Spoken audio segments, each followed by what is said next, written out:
সাবেক প্রধানমন্ত্রী শেখ হাসিনাকে ফিরিয়ে দেওয়া নিয়ে ভারতকে কড়া হুঁশিয়ারি দিয়েছেন ডক্টর ইউনূস। বিস্তারিত জানতে চলেছেন আজকের এই ভিডিওতে, তাই সবাইকে বলবো একটু ধৈর্য সহকারে ভিডিওটি দেখতে থাকুন, না টেনে, এবং শেয়ার করে দিন আপনাদের আইডিতে। চলুন একটা লাইক দিয়ে আমরা সরাসরি মূল নিউজে চলে যাই। তবে হ্যাঁ, নাসির অফিসিয়াল এই পেজে আপনারা নতুন হলে ফলো করুন, কারণ প্রতিনিয়ত আমরা গরম গরম আপডেট নিউজগুলো এখানে দিয়ে থাকি। সাবেক প্রধানমন্ত্রী শেখ হাসিনা ভারত থেকে তার রাজনৈতিক কর্মকাণ্ড চালিয়ে যাচ্ছেন বলে অভিযোগ করেছেন বাংলাদেশের অন্তর্বর্তীকালীন সরকারের প্রধান উপদেষ্টা ডক্টর মোহাম্মদ ইউনূস। তিনি বলেছেন, বিচারের মুখোমুখি করতে হাসিনাকে অবশ্যই ফিরিয়ে দিতে হবে ভারতকে। এছাড়া হাসিনাকে ফিরিয়ে না দিলে বাংলাদেশ ও ভারতের মধ্যে খুব একটা সুখের সম্পর্ক তৈরি হবে না বলেও হুঁশিয়ারি উচ্চারিত করেছেন ডক্টর ইউনূস। ভারতীয় সংবাদ মাধ্যম দ্য হিন্দুকে দেওয়া এক সাক্ষাৎকারে ডক্টর ইউনূস এসব কথা বলেন। একই সঙ্গে আওয়ামী লীগকে আগামী জাতীয় সংসদে নির্বাচনে প্রতিদ্বন্দ্বিতার সুযোগ দেওয়া হবে কিনা এ প্রশ্নের জবাবে তিনি বলেন, সোমবার 18 নোবেলজয়ী এই অর্থনীতিবিদ সোমবার 18 নভেম্বর সংবাদ মাধ্যমটির ওয়েবসাইটে সাক্ষাৎকারটি প্রকাশিত হয়। সংবাদ মাধ্যমটি বলেছেন, ঢাকায় নিজের বাসভবনে দ্য হিন্দুর সাথে একান্ত সাক্ষাৎকারে সংস্কারের পরিকল্পনার বিষয়ে তার দৃষ্টিভঙ্গি তুলে ধরেন। তিনি তার সরকার গঠনের 100 দিনের বিভিন্ন কর্মকাণ্ড নিয়ে কথা বলেন এবং উগ্রপন্থার উত্থান ও হিন্দু এবং অন্যান্য সংখ্যালঘুদের নিরাপত্তা নিয়ে প্রকাশিত প্রতিবেদনগুলোকে প্রোপাগান্ডা বলে অভিহিত করেছেন।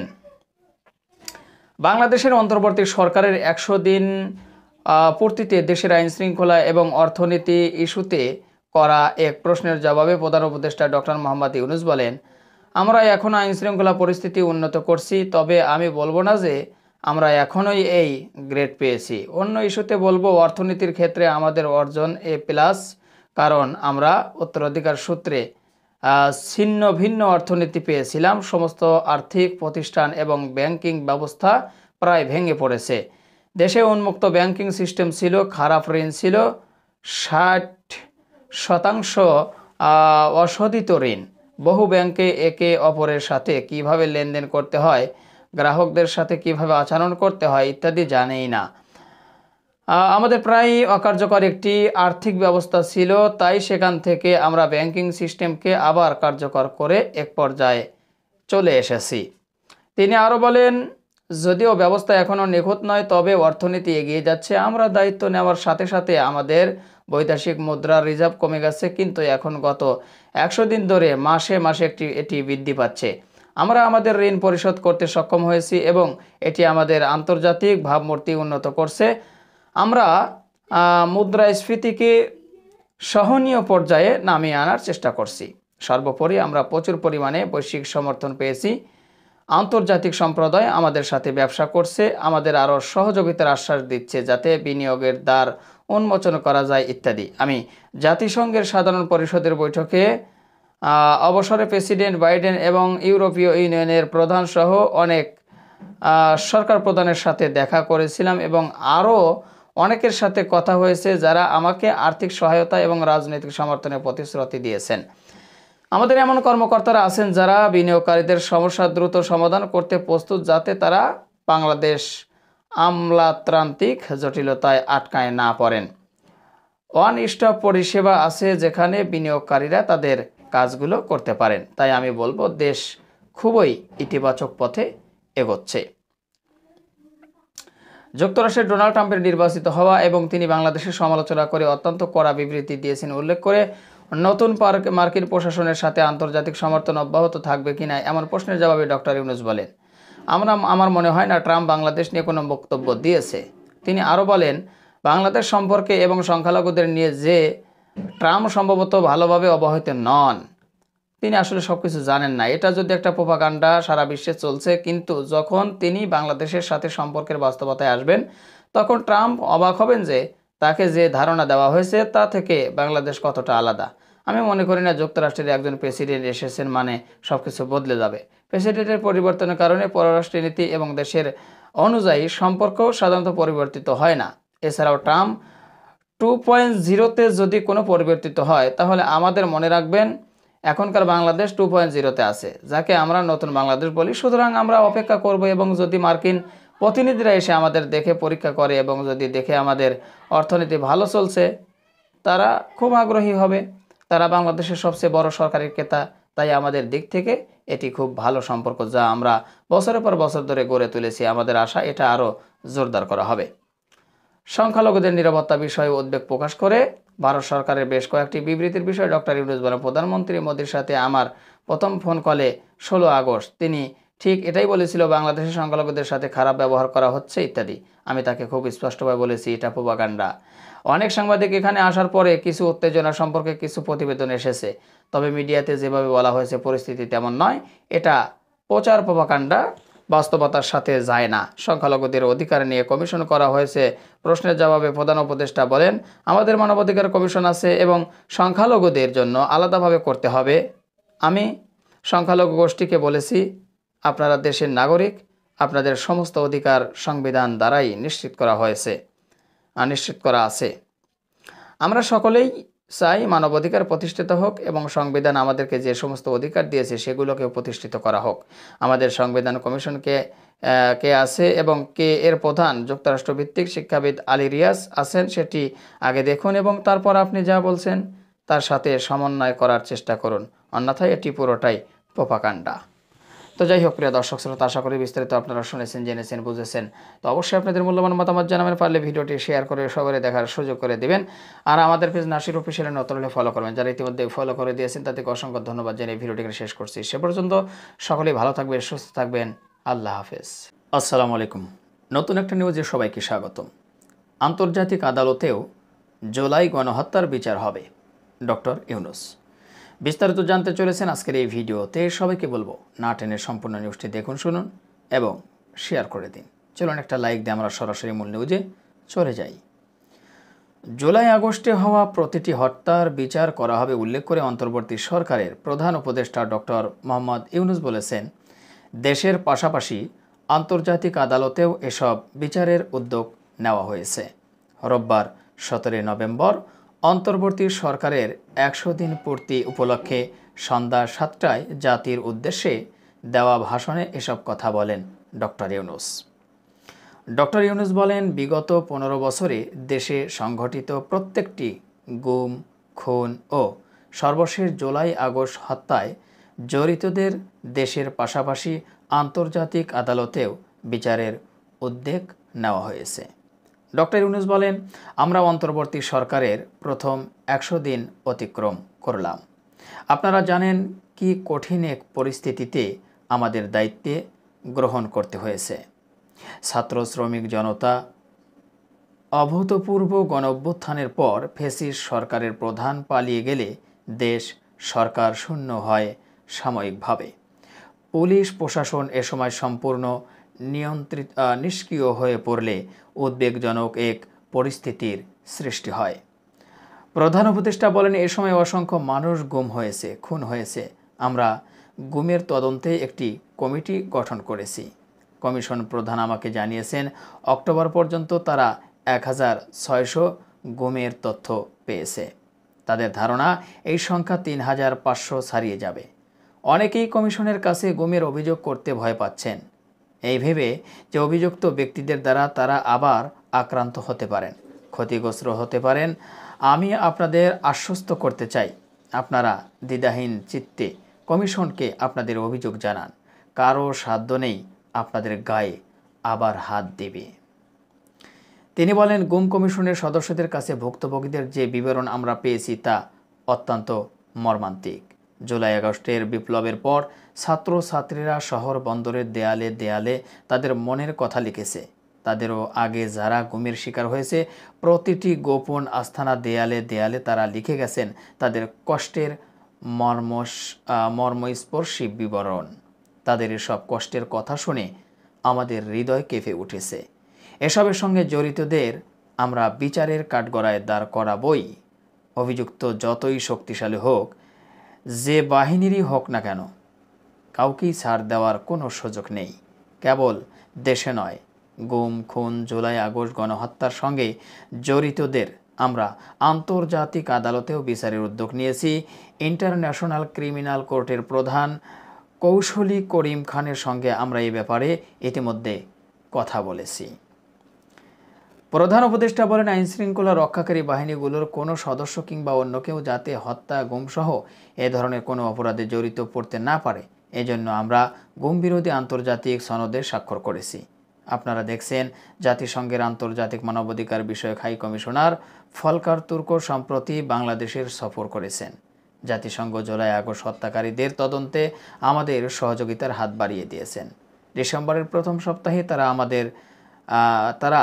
আমাদের তাদের রিপোর্ট হস্তান্তরের প্রতিশ্রুতি দিয়েছেন। অতীতের গুমের ঘটনাগুলো তদন্ত কাজেও আমরা নিয়মিত তাদের সঙ্গে যোগাযোগ রক্ষা করে চলছি। মানবাধিকার রক্ষায় সহযোগিতা করতে ঢাকায় তারা তাদের জনবল বাড়ানোর প্রস্তাব দিয়েছেন। আমরা এই প্রস্তাব গ্রহণ করেছি। এ সময় ডক্টর ইউনূস বলেন, আমি আগেও জানিয়েছি, আবারও জানাচ্ছি, গণ অভ্যুত্থানের সব শহীদদের পরিবারকে পুনর্বাসন করা হবে, একজনও বাদ যাবে না। সব আহত শিক্ষার্থী, শ্রমিক জনতার চিকিৎসার সম্পূর্ণ ব্যয় সরকার বহন করবে। আহতদের দীর্ঘমেয়াদী এবং ব্যয়বহুল চিকিৎসা এবং শহীদদের পরিবারের দেখাশোনার জন্য স্বাস্থ্য মন্ত্রণালয়ের নেতৃত্বে একটি পূর্ণাঙ্গ তালিকা প্রস্তুত করা হয়েছে। প্রতিটি শহীদ পরিবারকে সরকারের পক্ষ থেকে 30 লাখ টাকা দেওয়া হচ্ছে। যারা বুলেটের আঘাতে তাদের দৃষ্টিশক্তি হারিয়েছে, তাদের চিকিৎসার জন্য নেপাল থেকে কর্নিয়ার আনার ব্যবস্থা হয়েছে এবং যাদের প্রয়োজন তাদের সরকারের পক্ষ থেকে বিদেশে চিকিৎসার জন্য পাঠানো হচ্ছে। জুলাই অভ্যুত্থানের কোনো শহীদ এবং আহত ছাত্র, শ্রমিক চিকিৎসা সেবা এবং পুনর্বাসন পরিকল্পনা থেকে বাদ যাবে না। এটি অন্তর্বর্তী সরকারের অঙ্গীকার। তিনি বলেন, এই গণ অভ্যুত্থানের শহীদদের স্মৃতি ধরে রাখতে গঠিত জুলাই শহীদ স্মৃতি ফাউন্ডেশন বেশ পাকাপোক্তভাবে তাদের কাজ শুরু করেছে। এই ফাউন্ডেশনের সরকার 100 কোটি টাকা নগদ অনুদান দিয়েছে। এছাড়াও জুলাই আগস্ট বিপ্লবের শহীদ পরিবারের পুনর্বাসন ও আহতদের সর্বোত্তম চিকিৎসা নিশ্চিত করার জন্য সমাজ কল্যাণ মন্ত্রণালয়ের পক্ষ থেকে $5 মিলিয়ন একটি বরাদ্দ প্রস্তাব অর্থনৈতিক সম্পর্ক বিভাগের মাধ্যমে বিশ্ব ব্যাংকে পাঠানো হয়েছে। ভাষণের শুরুতে প্রধান উপদেষ্টা বলেন, শুরুতেই স্মরণ করছি মুক্তিযুদ্ধের লাখো লাখো শহীদ এবং গত জুলাই আগস্ট মাসে ফ্যাসিবাদীদের বিরুদ্ধে ছাত্র, শ্রমিক জনতার অভ্যুত্থানে নিহত সব শহীদকে। সবাইকে জানাচ্ছি আমার সশ্রদ্ধ সালাম ও গভীর শ্রদ্ধা। আরও স্মরণ করছি তাদের ফ্যাসিবাদী শক্তির বিরুদ্ধে লড়াই করে যারা আহত হয়েছে, পঙ্গুত্ব বরণ করেছে, চোখের দৃষ্টি হারিয়েছে, যারা 9 দফা নিয়ে দাঁড়িয়েছে, যারা 1 দফা নিয়ে দাঁড়িয়েছে, যারা দেশকে এক হিংস্র স্বৈরাচারের হাত থেকে বাঁচিয়েছে। কৃতজ্ঞ চিত্রে স্মরণ করছি আপনাদের ভাই বোনদের, আপনাদের সন্তানদের যারা এই বিপ্লবে অংশগ্রহণ করেছে। ছাত্র জনতার অভ্যুত্থানে 5 আগস্ট শেখ হাসিনার সরকারের পতন হয়। 8 আগস্ট ডক্টর ইউনূসকে প্রধান উপদেষ্টা করে অন্তর্বর্তী সরকার গঠিত হয়। 10 নভেম্বর নতুন 3 জন উপদেষ্টার শপথ নেওয়ার পর এখন অন্তর্বর্তী সরকারের উপদেষ্টা পরিষদের সদস্য সংখ্যা মোট 24 জন। তো প্রিয় দর্শক শ্রোতা, আশা করি বিস্তারিত আপনারা শুনেছেন ডক্টর ইউনূস সাহেবের ভাষণে কি বলেছে। তো অবশ্যই আপনাদের মূল্যবান মতামত জানাবেন আর ভিডিওটি প্রচুর পরিমাণে শেয়ার করে দেবেন। আশা করি সেটা আপনারা করবেন।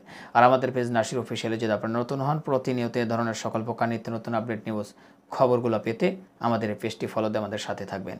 আর যারা ইতিমধ্যে ফলো করে দিয়েছেন তাদেরকে অসংখ্য ধন্যবাদ জানিয়ে ভিডিওটি কিনে শেষ করছি। সে পর্যন্ত সবাই ভালো থাকবেন, সুস্থ থাকবেন। আল্লাহ হাফেজ। গতকাল ডক্টর ইউনূস সাহেব জাতির উদ্দেশ্যে একটা ভাষণ দিয়েছে 100 দিন পূর্তি উপলক্ষে। এরপরেই কিন্তু রাজনৈতিক পাড়ায় কিন্তু আলোচনা সমালোচনার একটু ঝড় বইছে এবং কি রাজনৈতিক পাড়া একটু নড়ে চড়ে বসেছে। প্রিয় দর্শক, ইতিমধ্যেই বিএনপির সিনিয়র যুগ্ম মহাসচিব রুহুল কবির রিজভী তিনি বলেছেন যে অন্তর্বর্তী সরকারের মধ্যে কোথাও না কোথাও কোনো ঘাপলা আছে। তো আসলে কি ঘাপলা আছে, কি আসলে তিনি বোঝাইতে চেয়েছে, সেটাই কিন্তু আজকে বিস্তারিত আপনারা এই ভিডিওর মাধ্যমে জানতে চলেছেন। তাই সবাইকে বলবো একটু ধৈর্য সহকারে আজকের এই ভিডিওটি দেখতে থাকুন এবং শুনতে থাকুন। আর প্রচুর পরিমাণে শেয়ার করে দিন। আপনাদের মতামত আগে জানার দরকার নেই, পুরো ভিডিওটি দেখুন, তারপর আপনাদের মূল্যবান মতামত জানিয়ে দিন। চলুন একটা লাইক দিয়ে আমরা মূল নিউজে চলে যাই। বিএনপির সিনিয়র যুগ্ম মহাসচিব রুহুল কবির রিজভী বলেছেন অন্তর্বর্তী সরকারের মধ্যে কোথাও কোনো ঘাপলা আছে। এ সরকারের কারো মধ্যে কোনো মাস্টার প্ল্যান আছে কিনা এটা আমাদের ভাবিয়ে তুলছে।